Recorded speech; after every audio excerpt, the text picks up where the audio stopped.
Buddy, and welcome to the first video of the day. It is part 7 of this 50-part series called A Closer Look At, where we go in to states and we take a closer look at all their national and statewide races.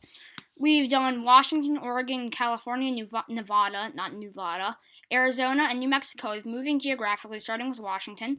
And in today's video, or this video, we will be doing the state of Colorado. Colorado is a typically, or I'm not going to say it's basically a typically battleground state. A lot of people like to consider it a battleground state. I don't really anymore. I don't think that it's really a battleground state at this point, or at least in this election. I think that it's not really close, anymore. But, for the presidential race, I'm gonna label it a safe blue. For this race, people like to label it a likely. I can see where they're coming from.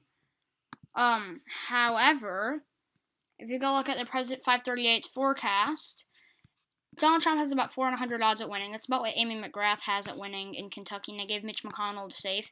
You look at all these polls, the pollsters aren't great, but what little and not necessarily 100%, the data is not really 100% reliable. It's a BC pollster, which isn't great. But, also we know, also, if you look at their forecast, everything's pointing blue in Colorado. If you go look at the polling averages, like I said, not great pollsters. SurveyMonkey has Joe Biden up by 19%. I think I'm expecting more of a 13% win in Colorado for Joe Biden. 13 to 17 or 13 to 16%. So that's generally what you should be expecting out of Colorado. They do not have a gubernatorial race. Their House races, however, they have, I believe, 7 House races. And so we will start with these little districts over here. Of course, the first district, which is this little boy. This one is a solid blue district. If I go take a look at the House races, Colorado's first. Diana DeGetta, I think this is going to be a pattern here. I'm really bad at pronouncing names, especially names that I don't know.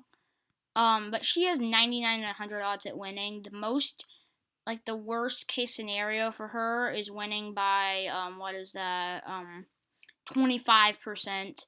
This is a solid blue district, and she's clearly going to win right there with the second district, wherever you are.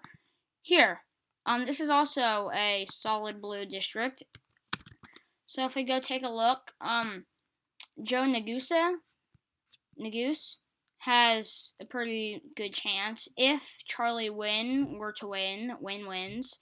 I think it would be about 3.8. I think that's what that said. My math might be wrong. But it's looking increasingly in favor of Joe Neguse. There's no polls, apparently. If you look at the chances of winning the seat, they've never really been off. And these have also been relatively straight. So I think that we can give him a solid shot at winning. However, the third district is a lean Republican district. If I can go find Colorado's third. About 1 in 3 odds that Diana E. Mitch Bush wins against Laura Boebert. And when it just comes to forecast for these House races, I'm going to be using a lot more forecast because a lot of them don't have polling. So when it comes to these, I think that about 1/3 odds are the lean margins that I'm going to be giving. Anyways, in the fourth district, this one is a solid red district. You go look at the fourth. Ken Buck, 98 and 100 odds at winning. I don't think that's really contested. And then you also go look at the fifth district. 99 and 100 odds that Doug Lamborn wins. So I'm going to give the fifth to them. However, the seventh and the sixth. We go look at Colorado's seventh. 99 and 100. Colorado's sixth. 98 and 100. These are two solid forecasts, I guess, margins, whatever you want to call them. So that's the state of Colorado, and funnily enough, there are 7 votes, and I was just pointing this out in an earlier video. It looks like Republicans are actually controlling Colorado. However, the Democrats actually have 4 out of the 7 seats in Colorado, and they're expected to win. There are very rural areas that are expected to go red. But like I said, you look at this map, it looks fairly more even, but it still looks fairly red. However, the Democrats have a little over 3 times what they have.